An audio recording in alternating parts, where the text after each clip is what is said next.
Mengapa orang-orang ini menempelkan alat kecil seperti pulpen ini? Ini bukanlah pulpen, melainkan alat yang bernama body filler tester. Alat ini menjadi standar pemeriksaan di industri otomotif profesional. Digunakan untuk mendeteksi ketebalan dempul pada bodi mobil. Alat ini membantu teknisi mengetahui apakah suatu bagian mobil pernah diperbaiki atau tidak, terutama bagian yang disembunyikan sebelum melakukan pembelian.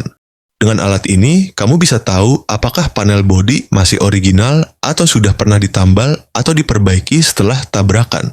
Alat ini bisa membantu pembeli menghindari kendaraan bekas tabrakan berat yang telah ditambal atau dilapisi tebal dengan dempul. Cara penggunaannya adalah dengan cara menempelkan alat tersebut di bagian mobil.